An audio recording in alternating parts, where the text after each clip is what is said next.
My Own World of Words by Ricardo Meravilla. Reading opens up an entirely new world for me to explore.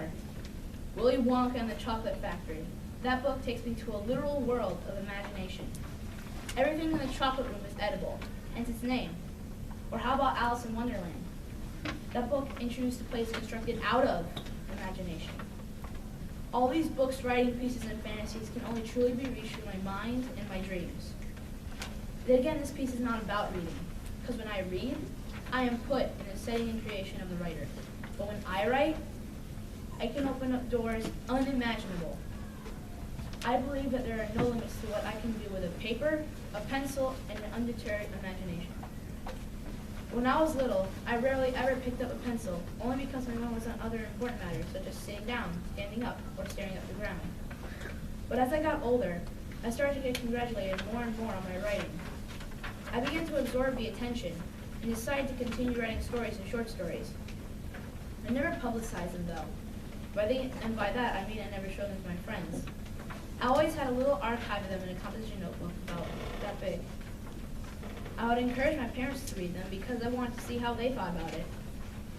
My first story that I read aloud to my class was in first grade. It was a story about how tornadoes had gone through my neighborhood in Oklahoma. The tornadoes that touched down nearly destroyed everything. It was 8 tornadoes that did this, and every single one of them was tri-state. Of course, since it was a true story, it made the fact of the tornadoes even more interesting. Then after that, my interest died down to succumb to video games. I started to lose ideas instead of gain them.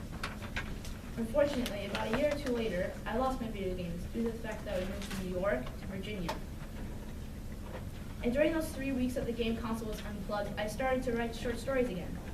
And since I was older, my ideas were better, but sadly came slower for some reason that to this day I still do not know. I had written my first short story in about over a year.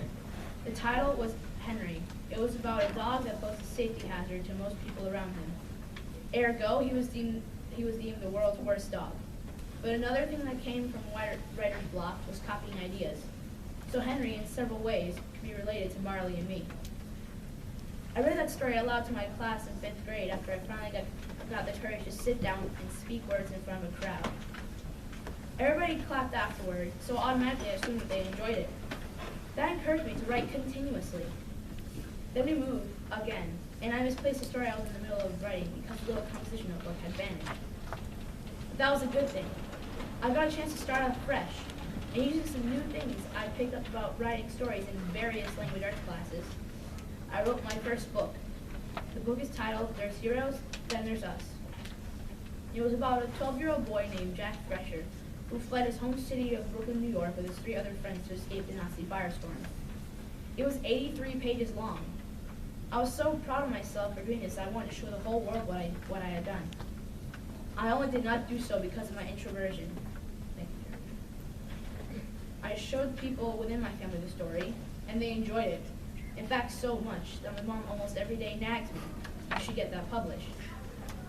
But even though it annoyed me, I cherished those words. My writing did so much to make my mom want to publish my work.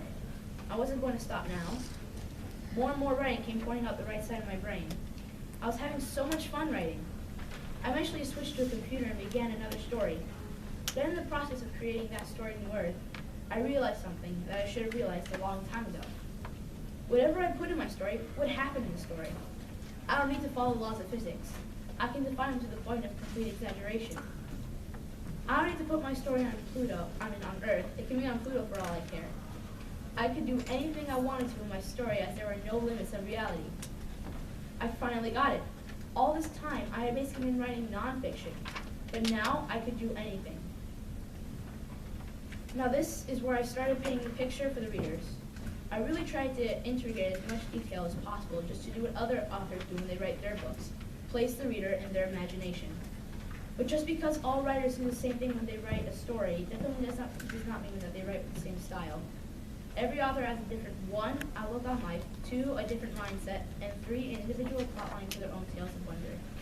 Unless there is a series of books from the same author, no 2 books are exactly the same. Like the snowflake, for example. The snowflake may fall in large quantities, but no 2 snowflakes are the same. Same with books and authors. There are probably more books and countries on this earth, but all those books are different. Think about it. Authors are not just mindless drones with a pencil. They are all diverse in their own ways, each of them slang physics one all at a time. Did they apply reality? Of course they did. They just broke its laws into tiny little pieces, never to be put back together again.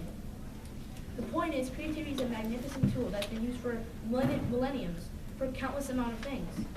And whether or not I'm a complete amateur, and whether or not I'm a best-selling author, in fact, nobody has to be an amazing, whoa, look at him writer. All I need to do to compose something incredible is myself.